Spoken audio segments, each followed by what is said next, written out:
Bismillahirrahmanirrahim.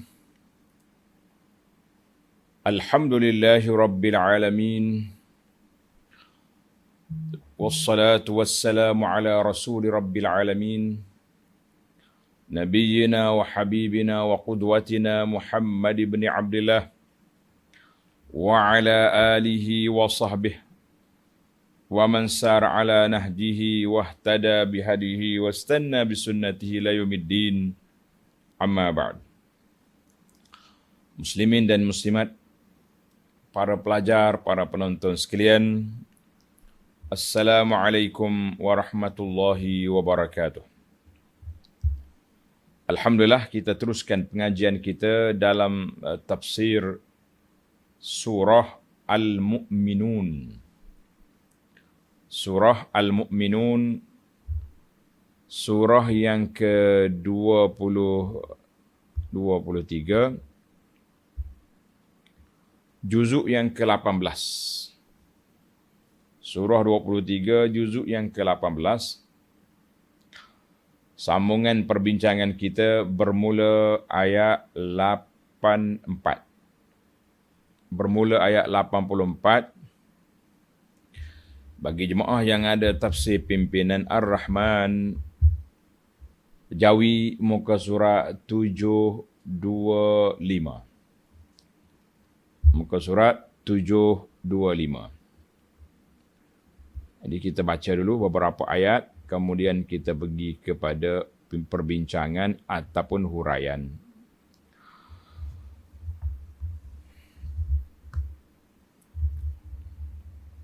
أعوذ بالله السميع العليم من الشيطان الرجيم.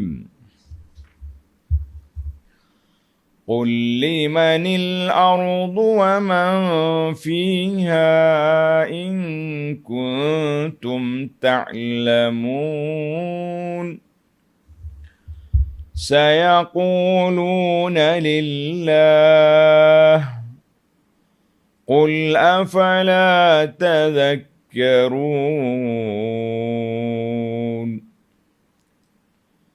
قل من رب السماوات السبع ورب العرش العظيم. سيقولون لله قل أفلا تتقون.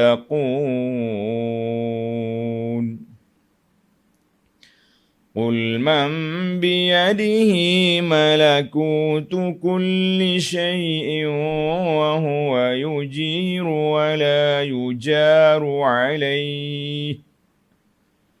ولا يجار عليه إن كنتم تعلمون. سيقولون لله قل فأنى تسحرون. بل أتيناهم بالحق وإنهم لكاذبون. ما اتخذ الله من ولد وما كان معه من إله إذا لذهب كل إله بما خلق ولعلى بعضهم على بعض. سبحان الله عما يصفون. عالم الغيب والشهادة فتعالى عما يشركون.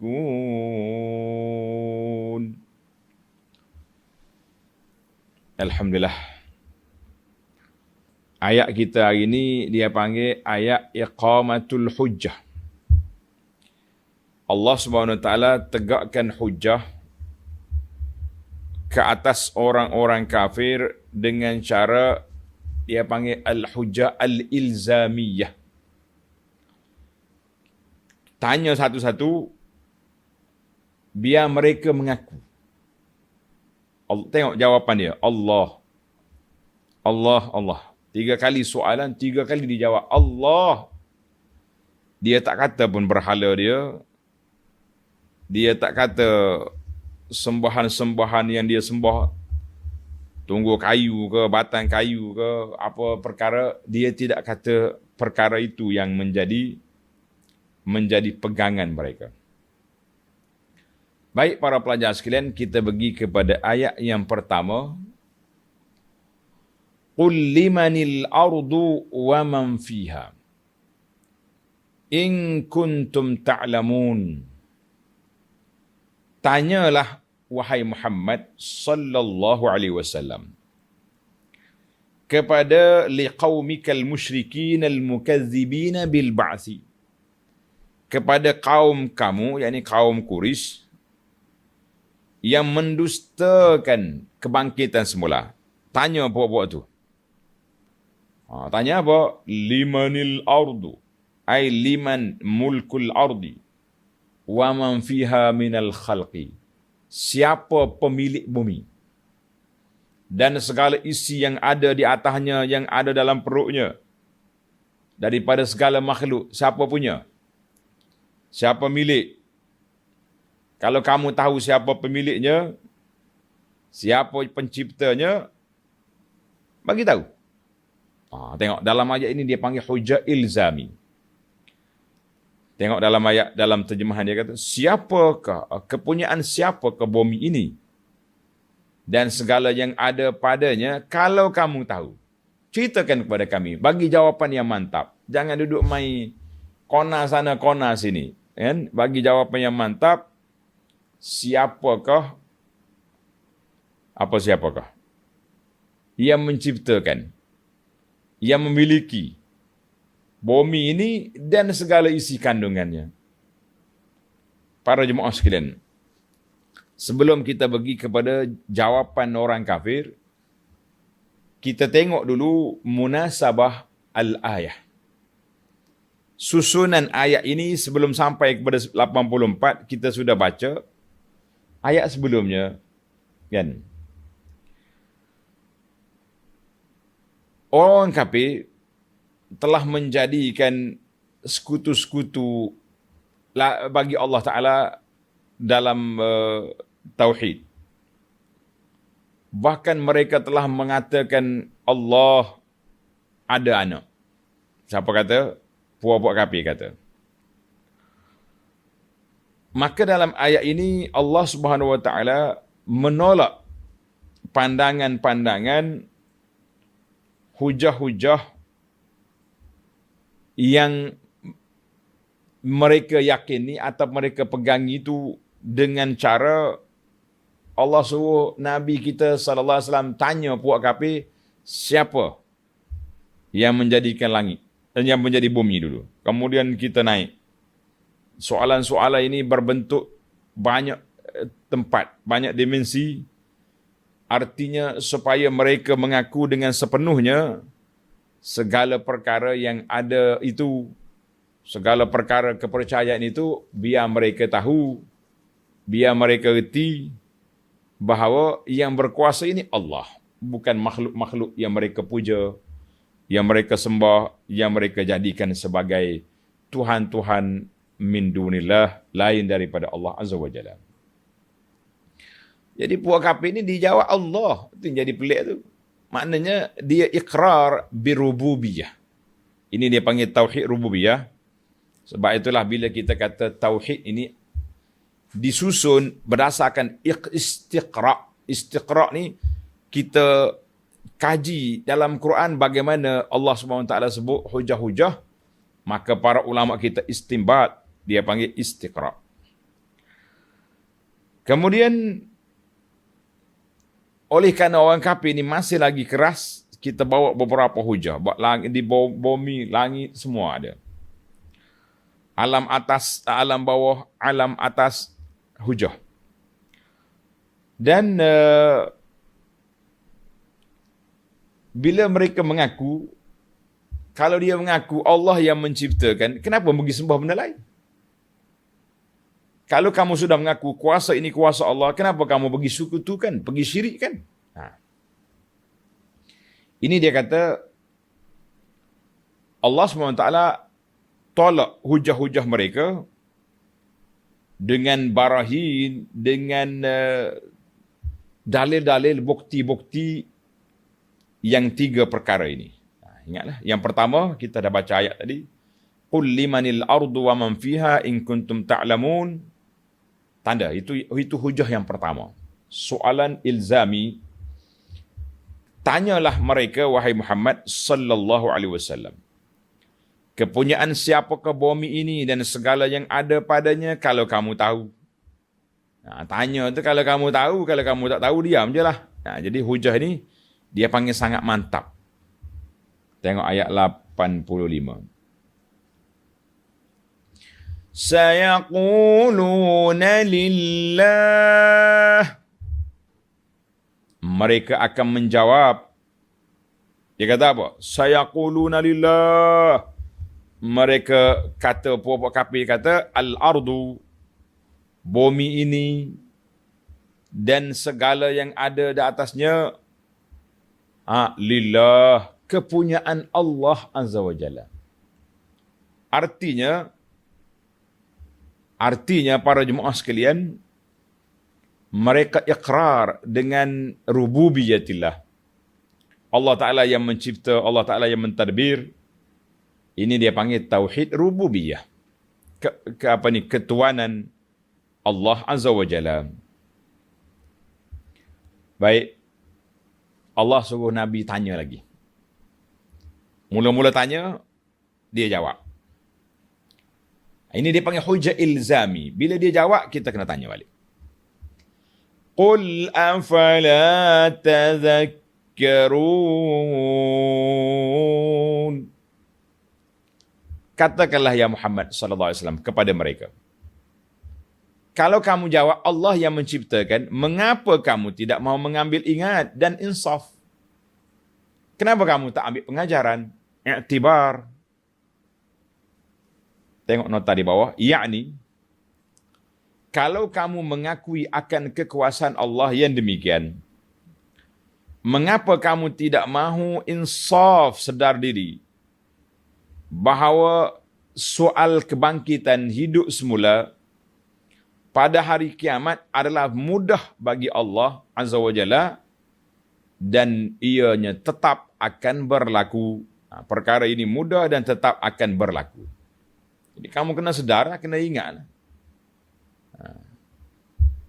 Tanda pelajar, sebelum kita buat rumusan nanti, kita tanda di ayat ni dulu. Sebab dia ada 3 kali. Qul. Afala. Dalam ayat ini, bila Allah Ta'ala sebut, afala tazakkarun. Mengapa kamu tidak mengambil pengajaran? Ai afala tata'ammalun wa tatafakkarun. Mengapa kamu tidak berfikir? Mengapa kamu tidak perhatikan? Ayat ini, para ulama tafsir mengatakan ini menunjukkan kewajipan kita tadabbur Al-Quran. Kewajipan kita tadabbur Al-Quran. Mengapa kamu tak ambil perhatian? Mengapa kamu tidak ambil pengajaran? Mengapa kamu tidak berfikir? Ini. Kalau kita baca saja, jadi cerita. Tapi kalau kita tadabbur, kalau kita perhatikan, kalau kita ta'ammul, meneliti ayat ini, insya-Allah kita akan dapat kesedaran. Kita akan dapat keinsafan. Jadi bila kamu perhati, fatatadzakkarun, kamu akan ingat, kamu akan sedar dalam fitrah.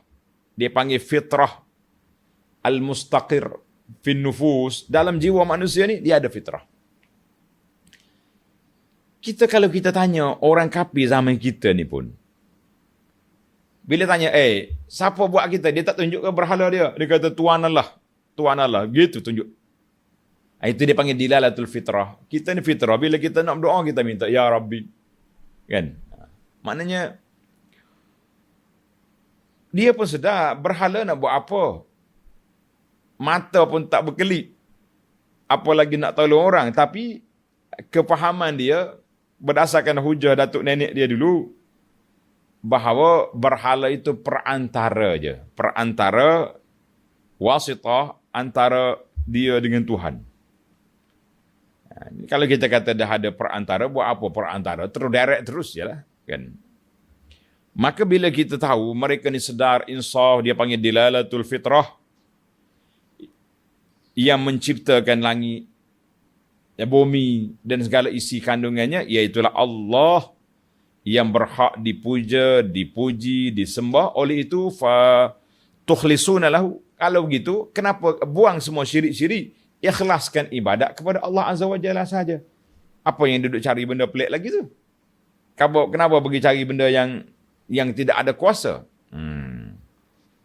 Ini satu hujah nak letak ke atas kepala orang kafir yang menolak. Menolak apa? Yang menolak kebangkitan semula. Satu. Baik, kita berpindah kepada hujah yang kedua. Dari alam bawah ke alam atas. Dia panggil al-alam al-ulwi. Alam atas. Tadi kita tanya bab bumi dan isi kandungannya. Bumi dan isi kandungannya, kita nak yang atas pula. Tengok ayat 86. Qul man rabbus samawati as-sab'i wa rabbul 'arsyil 'azim. Tanyakanlah lagi, wahai Muhammad sallallahu alaihi wasallam, kepada puak-puak Quraisy. Tanya apa? Man rabbus samawati sab'i? Siapakah Tuhan yang memiliki dan mentadbirkan langit yang 7 lapis ni? Allah Ta'ala sebutkan langit ada 7. Kan? 7 lapis langit. Satu-satu di antara satu langit itu, dia punya jauh jarak dia, Allah Ta'ala saja yang maha mengetahui. Satu. Wa rabbul 'arsyil 'azim. Dan Allah Azza wa Jalla yang memiliki, yang menciptakan arasy yang agung, yang luas. Al-kabirul wasi', yang sangat luas. Arah tu besar. Pemikul arah saja, hamalatul arsh, kan ada dalam hadis Nabi sebut, aku diizinkan untuk menceritakan kepada kamu, malaikat yang bawa tu di antara telinga dia dengan bau ni saja 500 tahun dia punya jarak perjalanan. Yang penting banyak terdapat dalam hadis-hadis Nabi sallallahu alaihi wasallam yang menyebut tentang besarnya arasy, wasi'a kursiyus samawati wal ard, dan kursi. Dalam kita dah tafsir dalam ayatul kursi dulu, besar. Maka para jemaah sekalian, bagaimana kalaulah alam ini, alam atas ini yang begitu cakrawala, yang begitu besar, dan arasy yang agung, siapa yang menciptakan? Ini soalan. Siapa dia? Wa malikuhu wa mudabbiru. Siapa yang susun dia, siapa yang atur dia? Langit tak ada tiang tapi tak jatuh atas kepala awak. Tanya lagi. Tanya lagi buah-buah kafir. Tengok ayat 87, dia pun jawab. Sayaquluna lillah. Mereka akan menjawab segala-galanya kepunyaan Allah. 2 kali je. 2 dah jawapan. Tanya di bumi tadi pun Allah. Tanya siapa yang memiliki, yang mencipta, yang mentadbirkan alam atas ini pun, dia jawab Allah. Bila dia jawab Allah, kita jangan senyap. Kita tekan lagi. Ini dia panggil hujah ilzami. Kena kita tekan balik. Qul afala tattaqun. Kalau kamu tahu Allah yang menciptakan, kamu tahu Allah yang mentadbirkan alam yang begini besar, mengapa kamu tidak mau takut pada Allah? Afala tattaquna sakhatallah wa ghadabah wa azabah. Mengapa kamu tidak takut kemurkaan Allah?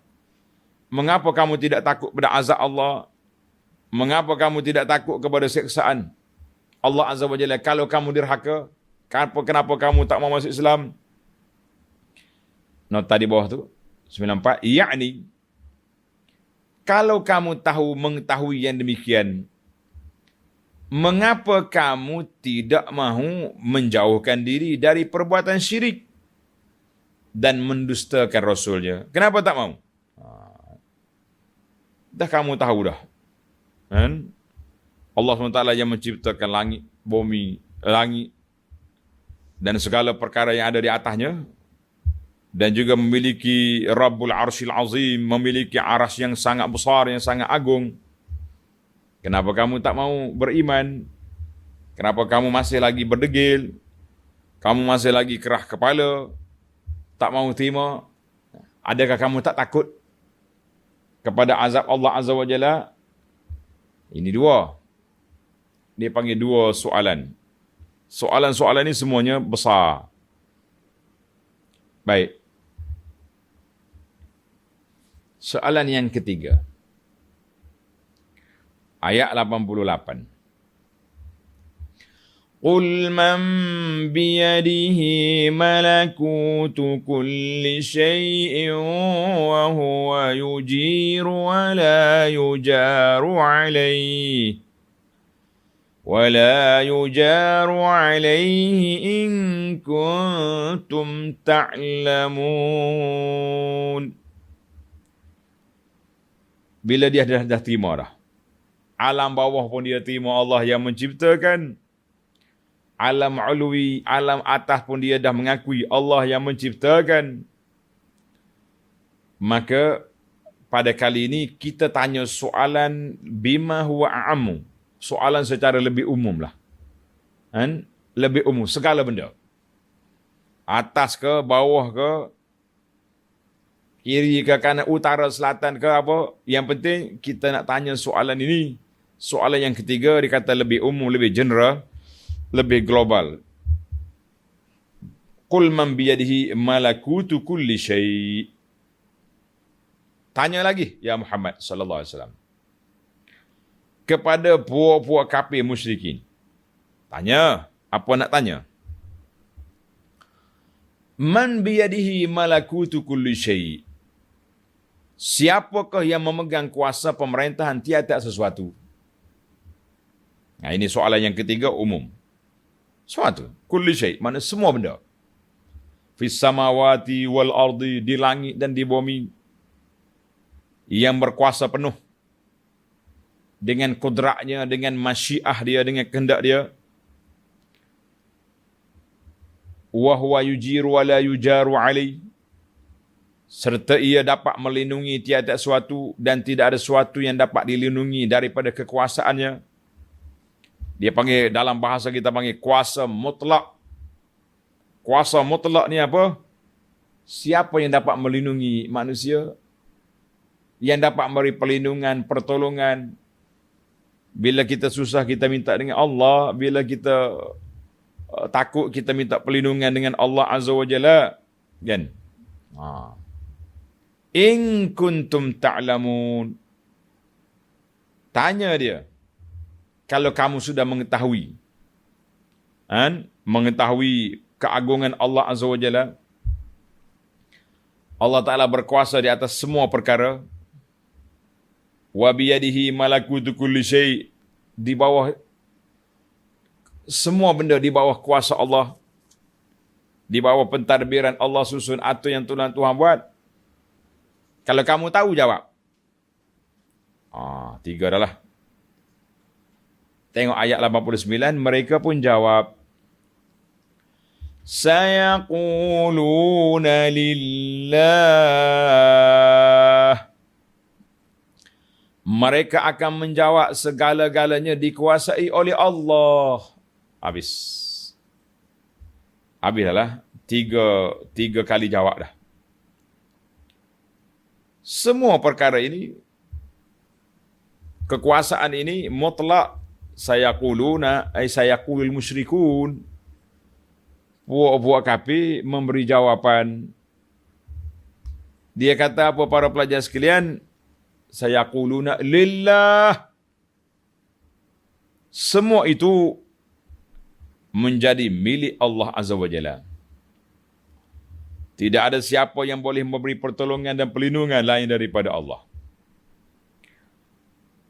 Jadi semua perkara ini sudah jadi milik Allah. Kita jangan berhenti setakat itu je. Kan? Kita kena jawab satu lagi, kena tekan. Kena tanya puak kafir. Mantakkan hujah. Qul fa anna tusharun.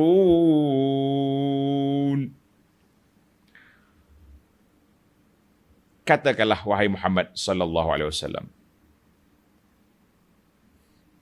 Fa kaifa?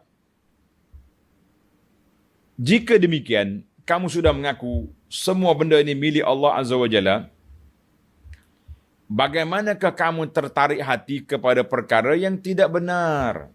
Tusharun maknanya macam kena sihir, kena pukau dengan kehidupan dunia. Yukhayyalu ilaikumul batilu. Benda yang batil nampak macam betul. Kamu pun terpedayalah dengan dia. Sehingga kamu berpaling daripada mengikut ajaran Nabi sallallahu alaihi wasallam yang benar. Yang datang dari Allah Azza wa Jalla, kenapa kamu lari? Kenapa kamu tak guna akal kamu? Kenapa kamu tidak mengesahkan Allah Azza wa Jalla? Kamu tidak beriman dengan kuasa Allah? Itu fa'anna tusharun. Kenapa kamu masih lagi terpedaya? Masih lagi tak mau juga beriman? Lish? Kenapa? 3 kali tanya, 3 kali jawapan, ini dia panggil akuan golongan kafir terhadap kekuasaan Allah. Itu dinamakan tauhid rububiyah.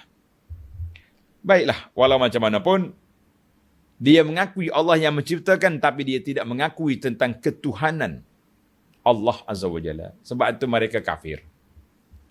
Kerana itu mereka kafir. Jadi kita hari ini kita kena belajar ilmu perbincangan dan ilmu tentang tauhid kepada Allah Azza wa Jalla yang besar. Tauhid ini iaitulah pengakuan kita dalam uluhiyatillah, di dalam ketuhanan Allah Azza wa Jalla. Rububiyah itu dia panggil ketuhanan. Maknanya dunia ini di bawah kuasa Allah, tapi dari sudut pegangan kita, dari sudut kepercayaan kita, dari sudut segala perkara itu dipanggil tauhid Allah Azza wa Jalla. Kita kena esahkan Allah jauh sekali daripada melakukan syirik terhadap Allah di dalam semua perkara. Di sini, dalam semua perkara. Jadi para pelajar sekalian, apabila selesai, 3 hujah telah diberi. Tengok nota di bawah. Yakni kalau kamu mengakui kekuasaan Allah yang demikian, kamu dah tahu. Kamu sudah sedar. Maka bagaimana kamu diperdayakan oleh hawa nafsu kamu? Macam mana kamu boleh ikut nafsu? Ikut akal kamu sendiri je. Sehingga kamu terdorong menyembah benda-benda yang lain dari Allah Azza wa Jalla yang kamu cipta sendiri. Bila kamu cipta makhluk ni, buat patung ke, buat apa sajalah, sepatutnya dia yang sembahmu. Dia yang puja awak sebab awak yang buat dia. Kenapa pula awak terbalik pula? Itulah dia panggil tala'ubus syaitan fi uqulin nas. Syaitan bermain-main dengan akal manusia. Akal manusia. Ramai orang. Dia tahu bila tanya, ada Allah? Ada. Cuba tuan-tuan pergi ke pasar, pergi ke kedai, jumpa dengan toke-toke yang kita kenal. Member-member kita lah. Cuba tanya dia. Ni untuk apa ni? Rumah merah ni untuk apa? Berhala je. Tangan banyak kan. Untuk apa? Dia tak kata Tuhan. Oh, dia kata ini perantara saja. Nah, ni kita hari pun kita bimbang. Takut kita orang Islam pun masih lagi tidak mau terus kepada Allah Azza wa Jalla, masih lagi duk cari orang tengah dengan keramak sana, keramak sini. Nah, jadi kita mengatakan bahawa inilah yang kita kena betul kepahaman kita para jemaah. Baik. Dalam ayat ini Allah Subhanahu Wa Taala tanya apa ni, orang kafir sudah 3 kali soalan dengan 3 kali jawapan dengan 3 kali asakan. Tengok, yang pertama dia sebut apa? Afala tadhakkarun? Afala tattaqun? Fa anna tusharun? Kita kena tadabbur ini. Kenapa Allah Ta'ala bawa 3 kali asakan? Setelah mereka mengakui rububiyah, ketuanan Allah Azza wa Jalla ke atas dunia ini, 3 kali soalan. Maka yang pertama kita nak minta supaya mereka tazakkarun, itu dia panggil ilmu tadabbur. Kenapa kamu tak fikir dengan Quran yang ada? Yang kedua kita bagi pada dia, kamu tak takut ke? Dah kamu tahu Allah Ta'ala. Kamu tahu dia yang berkuasa. Tak takut? Yang pertama tu kita suruh dia ngaku kenal dulu. Yang ketiga, fa'anna tusharu, pelik. Ajaiblah hidup kamu ni, saudara, tuan. Tahu benda benar, tahu benda yang hak, tapi masih lagi terpedaya dengan gaya hidup tok nenek. Nah, ini dia panggil apa? Dia panggil hujah yang cukup mantap. Baik. Sekarang ni dia panggil hujah balas. Hujah nak lipat dah ni. Tengok ayat 90. Bal atainahum bil haqq wa innahum lakazibun. Bal atainahum bil haqq. Bukanlah sebagaimana tuduhan mereka. Dia tuduh macam-macam kepada Allah Azza wa Jalla, kan? Ingat dia tuduh apa? Allah ada anak. Allah Ta'ala ni ada sekutu. Allah Ta'ala ni ada perantara dia dengan berhala-berhala, dengan orang tengah dia. Macam-macam dah tuduhan telah mereka kata. Bagaimana berbagai-bagai kepahaman yang salah yang mereka buat. Kan? Allah kata di sini, bal atainahum bil haqq. Bahkan kami telah membawa kepada mereka keterangan yang benar. Allah. Tanda tuan-tuan di sini, para ulama tafsir menghuraikan al-haq di sini dengan makna tauhid. Kami telah bawa kepada kamu tauhid, mengesahkan Allah Azza wa Jalla. Ada mengatakan tauhid dan Al-Quran. Al-Quran itu sudah mantap. Kamu baca dia, kamu pun terasa. Kamu nak lawan dia, kamu tak mampu. Yang kamu mampunya, sekat orang, menyekat orang daripada menerima Al-Quran. Nak sekat orang daripada terima Al-Quran, untuk apa? Supaya orang tak dengar. Jangan dengar. Sebab mereka tahu, kalau mereka dengar, mungkin ada yang buka uqul, buka akal, ada yang tazakkur, yang berfikir, tatafakkarun. Karena itu dia minta supaya tidak dibacakan Quran di publik, di tempat ramai. Jangan baca Quran di sini. Bahaya ni, anak-anak kita duduk lalu kot ni dengar, sudah. Nah, itu dia panggil satu perkara yang bermasalah. Allahu Akbar. Tengok dalam ayat ini. Bal atainahum bil haqq. Kami telah bawa kepada mereka yang benar. Yang benar tu tauhid. Yang benar tu hujah-hujah dibawa melalui Al-Quran Al-Karim. Ada ulama kata bil haqq bil yaqin. Yakin dah. Orang-orang kafir, ahlul kitab contohnya. Dia yakin apa yang dibawa oleh Nabi sallallahu alaihi wasallam itu benar. Buktinya, setelah Nabi kita sallallahu alaihi wasallam sampai di Madinah, seorang ketua besar dia, kepala Yahudi, nama dia Huyai, ejaan dia, Huyai bin Akhtab, dia pergi siasat. Dia dengan adik dia pergi siasat. tengok muka Nabi sallallahu alaihi wasallam. Baca dalam kitab Taurat. Muka ni. Tengok Nabi punya gaya, Nabi punya penyampaian. Semua sifat-sifat Nabi itu jelas. Bagaimana tak jelas? Allah gambarkan dalam Quran, ya'rifunahu kama ya'rifuna abna'ahum. Mereka kenal Nabi sallallahu alaihi wasallam seperti mereka kenal anak mereka sendiri. Anak kita kenal kan?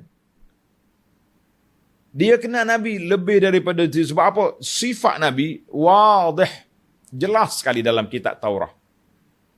Sama juga dalam Injil. Bila dia pergi tengok, balik dia pening kepala.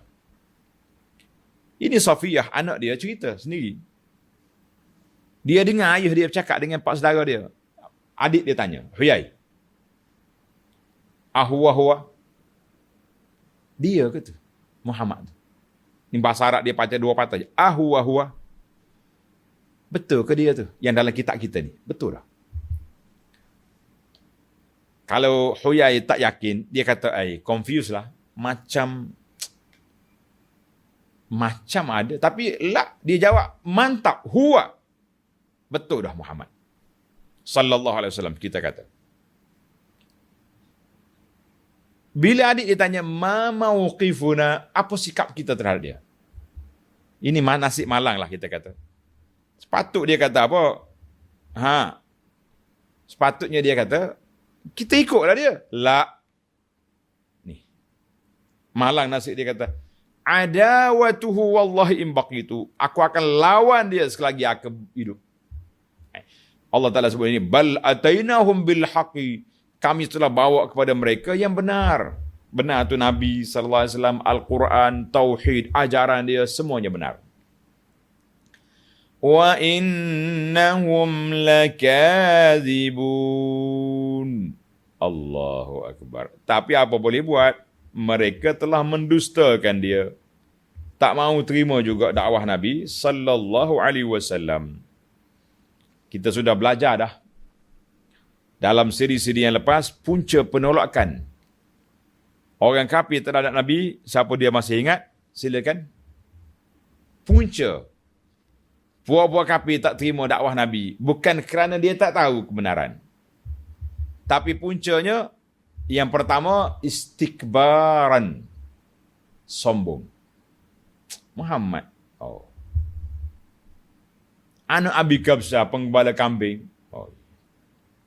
Kenapa dia tak lantik Abu Jahal ke, Abu Lahab ke, Abu dia, orang Tebah ke? Ini kesombongan. Yang kedua, hasad. Ini pun satu penyakit juga. Hasad. Sebagaimana yang berlaku kepada Huyai. Dengan geng-geng dia, Allah Ta'ala sebut, buat-buat Yahudi menolak dakwah Nabi dengan sebab hasadam min indi anfusihim, kerana sifat hasad dalam diri mereka. Oleh kerana dia bersifat hasad, dia tolak Nabi. Yang ketiga, kerah kepala. Inna wajadna aba'ana. Kami tengok dah agama tok nenek kami tak ada macam ni. Tak pernah pula tok ayah kita cerita ada Nabi akhir zaman. Tak. Itulah di antara punca-punca penolakan, sombong, hasad, dan juga berpegang dengan ajaran lama tok nenek. Habis. Kita pun para jemaah sekalian, wal'iyazubillah, kita minta berlindung dengan Allah Azza wa Jalla daripada sifat-sifat yang buruk ini, sifat takabur, sifat hasad. Ada setengah orang, dia terima kebenaran. Dia baca, dia tengok, dia teliti, dia ikut. Tapi dia tolak juga kebenaran sebab apa? Hasadan. Puncanya kerana hasad. Orang ni, aku lama dari kat sini, tiba-tiba dia datang, membawa satu ajaran perubahan yang jelas. Ajaran yang berpaksikan kepada Alkitab was Sunnah. Macam mencabar aku. Itu punca sebab. Sepatutnya kita para jemaah sekalian, bila kita dengar yang benar, kita dengar yang baik-baik, kita kaji. Kita baca betul-betul, tapi apa boleh buat? Kalau kita kaji dengan kepala tertutup, tak terbuka lah dia. Nas'alullah salamah. Baiklah. Sebelum kita mengakhiri perbincangan, kita pergi kepada Allah Azza wa Jalla nafikan segala tuduhan jahat puak-puak kafir. Dia kata apa? Dia kata Tuhan ada anak. Puak-puak Kristian kata ada lagi. Anak pula ada ibu. Kan? Puak-puak Yahudi kata Uzair bin Allah. Puak-puak kafir ni kata malaikat tu anak Tuhan. Dan macam-macam lah ajaran. Kalau yang etis tu, Tuhan pun tak ada. Habis cerita lalu senang. Kan? Tuhan tak ada. Maka di sini, Allah nak tolak hujah. Setelah meletakkan hujah yang mantap tadi, 3 kali soalan semuanya mereka jawab Allah lah pemilik alam ini. Maka ayat 91 ni dipanggil ayat nak balas balik hujah mereka yang tak betul. Tengok ayat 91. Mattakhazallahu min waladin wa ma kana ma'ahu min ilah. Allah tidak sekali-kali mempunyai anak. Tuhan tak perlu. Kita yang nak anak ni sebab apa? Sebab apa kita nak anak? Sebab apa? Sebab nak sambung keturunan dan kita bimbang nanti kita hidup keseorangan. Sewaktu kita sehat, waktu kita muda, waktu kita gagah, mungkin kita tak perlu sangat kepada anak. Kalau ada, jadilah orang panggil, jadi kawan, jadi meriahkan hidup kita. Tapi kalau tak ada pun kita tidaklah bimbang sangat sebab kita masih sihat walafiat. Cukuplah kita dengan isteri kita. Kan? Tapi kalau kita sudah tua nanti, siapa yang nak jaga saya? Kalau kita sakit nanti, siapa yang nak uruskan kita? Maka di sini manusia perlu. Oleh kerana Allah Azza wa Jalla, yang gagah perkasa, yang maha bijaksana, punya segala kekuatan, dia tak perlu kepada anak. Mattakhadallahu min waladin. Buat apa aku nak anaknya? Apa kepentingan aku? Aku bukannya lemah. Aku bukannya... Allahu Akbar. Satu, Allah nafi. Penafian yang pertama, nafi membersihkan dirinya daripada tuduhan jahat puak-puak kafir. Kafir mana? Kafir yang menyangka Tuhan ada anak. Tak kira lah Isa ke, malaikat ke, Uzair ke siapa, kita nafikan semua sekali. Yang kedua, وَمَا كَانَ مَعَهُ مِنْ إِلَهٍ. Yang kedua, Allah nafi dan tidak ada sama sekali sebarang Tuhan bersertanya. Tak ada sekutu, no partner. Tak ada partner. La syarik, tidak ada sekutu. Dua. Maka di sini Allah SWT sebut lagi hujah lain pula. Idzan la zahaba kullu ilahim bima khalaq. Kalaulah ada banyak Tuhan. Buka minda. Buka akal, kamu fikir dengan otak kamu. Hujah wahyu Tuhan sebut dah. Tapi nak suruh mikir pula. Apa dia fikir? Kalaulah ada banyak Tuhan, tentulah tiap-tiap Tuhan itu akan menguasai dan menguruskan segala yang diciptakannya dengan bersendirian. Apa dia? Jadi setiap Tuhan ada manifesto dia. Ada gaya pentadbiran dia. Sudahlah. Wala ala ba'duhum ala ba'din. Dan tentulah setengahnya akan bertindak mengalahkan setengah yang lain. Bila ada dua, dia akan berlawan. Kerana itu dalam sebuah negara, tak boleh ada dua Perdana Menteri. Yang ada Perdana Menteri, yang ada ketua pembangkang pun pening kepala dah. Bagaimana kalau dua-duanya mempunyai kuasa? Ini Tuhan, ini Tuhan. Nah, bayangkan pecah dunia ini. Wala ala ba'dhum ala ba'dhin, masing-masing nak tunjuk kuasa. Contohlah kita kata contoh. Benda ni tidak ada. Kita kata Tuhan ada di langit satu, bumi satu. Agak-agak hari-hari tak berperang. Hari-hari. Yang langit kata kita nak turun hujan hari ni. Tuhan di bumi kata, lah, no. Hari ni kita ada majlis keramaian, ada pesta. Jangan turun hujan, nyanyi korang. Ya langit kata, ikut aku lah. Aku kuasa atas. Mu apa pelik? Jawabnya kelahilah. Maka Allah gambarkan. Setelah menolakkan hujah-hujah dia, la'ala ba'duhum ala ba'dhin. Maka Allah Ta'ala tutupkan perbincangan dengan apa?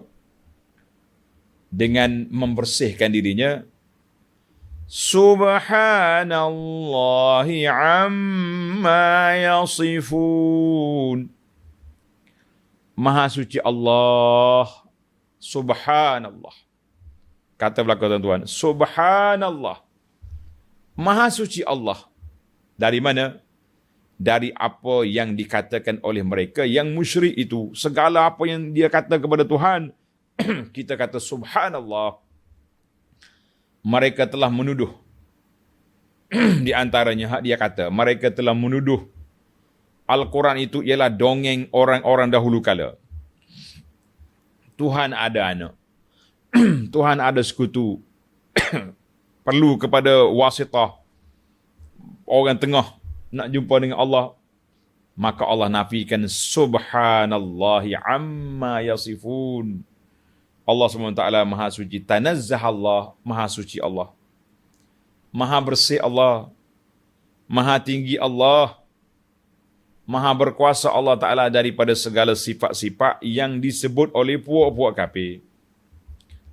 Dengan itu, kamu kena kenal siapa Allah. Kamu kena kenal siapa Allah. Tengok ayat 92, ayat terakhir dalam perbincangan kita ini. Alimil ghaibi wasyahadah. Fata'ala amma yushrikun. Allahu Akbar. Alimil ghaibi wasyahadah. Allah. Maha suci Allah daripada tuduhan jahat buat kafir. Allah ni sifat dia yang mengetahui akan segala yang tersembunyi dan segala yang nyata. Tuhan tahu semua. Tak usah kamu duduk berlindung, tak usah kamu duduk bersembunyi. Samanya bagi Allah. Fata'ala amma yushrikun. Ay fartafa Allah wa tanazzah. Maka Allah Azza wa Jalla dengan yang demikian, maha tinggilah keadaannya. Maha sucilah Allah dari segala perkara yang mereka sekutukan dengannya. Baiklah para jemaah sekalian, tamatlah perbincangan kita untuk kali ini. Kita pergi kepada beberapa fawaid, beberapa kesimpulan. Kesimpulan ini penting juga, penting sangat. Dalam ilmu tadabbur, kita nak pergi kepada kesimpulan supaya apa? Supaya kita menjadi manusia yang boleh berfikir. Bila kita tadabbur Al-Quran, kita boleh fikir tentang Al-Quranul Karim. Baiklah para pelajar sekalian, yang pertama kita tengok, Allah Ta'ala sebut dalam soalan yang pertama, afala tazakkarun. Apakah mereka tak mau ingat? Tanda. Ayat ini menunjukkan kepada galakan supaya kita bertadabbur. Apa makna tadabbur? Perhatikan. Kaji. Selidik. Maknanya jangan baca Quran begitu je. Lah, bila mari ayat-ayat berdialog macam ni, kita kaji. Kita teliti. Itu dipanggil tazakkaru, bermakna tadabbur. Supaya kamu bertadabbur Al-Quran. Bila kita tadabbur, apa yang kita dapat? Tanda pelajar, liya'lamu butlana ma hum alaih. Supaya kamu nampak batalnya, terbatalnya, palsunya hujah-hujah, pegangan-pegangan orang kafir terhadap dengan agama mereka. Itu satu. Itu yang pertama. Ayat ini mengajar kepada kita erti apa? Erti tadabbur. Yang kedua. Tulis yang kedua. Dalam ayat-ayat yang Allah ajar kepada kita apa tadi? 3 kali.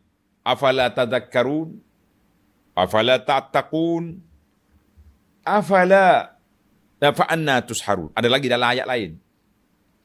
Baik, dalam fi hadhil ayah,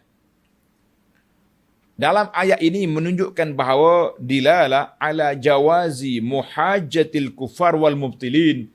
Boleh kita berdebat, berhujah dengan orang kafir dan orang-orang yang berpegang dengan mazhab kebatilan ini.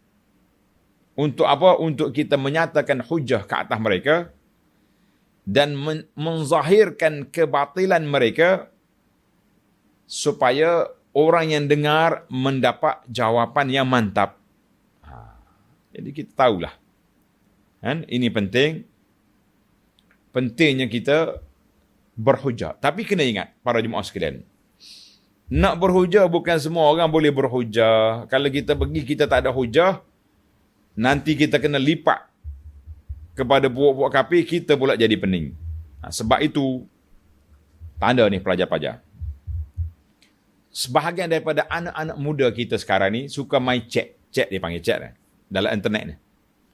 Kadang-kadang dia pergi berlawan dengan orang musyriki, orang kafir, popok etis. Ataupun dia pergi berdebat dengan orang Syiah. Kita Ahlus Sunnah ni, kita lawan popok Syiah contohnya. Dia masuk dengan ilmu tak ada. Dia hanya ada ilmu tentang tauhid, ilmu fardu ain yang dia belajar di sekolah dulu. Ini bahaya. Nanti bila orang tu attack balik, kita tak boleh nak jawab. Nak defend tak boleh. Akhir sekali dia jadi cair. Itu bahaya. Sebab itu bukan semua orang boleh masuk. Bukan semua orang boleh masuk. Dalam kami belajar ni, dia panggil ilmu ma'rifatul adyan. Ilmu mengetahui agama-agama. Ideologi manusia atas dunia ni penting. Kalau kita tak tahu, kita ingat kita tahu. Bila kita berdebat, nanti orang attack kita. Lebih-lebih lagi ahli-ahli yang duk lawan dengan ni, itu bahaya. Baru ni saya dapat cerita daripada sahabat kita, bahagian dakwah non-Muslim, ada anak Melayu pakai salib. Sebab dia duk berdebat dalam chat. Bila dia tak tahu apa, orang tu bagi hadiah, dia gantung. Dia pun tidak menghayati bahawa ini salib ni lambang agama. Lambang kesyirikan terhadap Allah Azza wa Jalla. Ini bahaya. Baik, kita ambil satu lagi yang ketiga, kesimpulan kita. Laisa lil musyrikin. Tidak ada bagi orang kafir, orang-orang yang mengingkari kebangkitan semula ini, dalilun aqliyun makbul. Dalil akal yang boleh diterima. Tak adalah. Apa yang dia adanya? Bida'ah. Kan? Apa yang hujah-hujah mereka hanyalah mengulangi balik kata-kata orang dulu.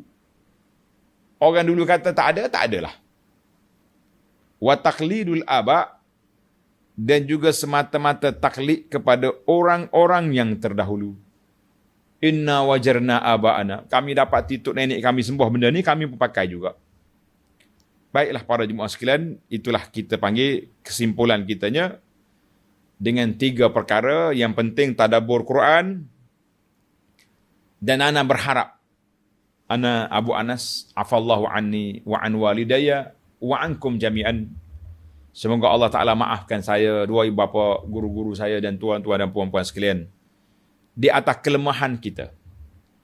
Di atas taksir kita.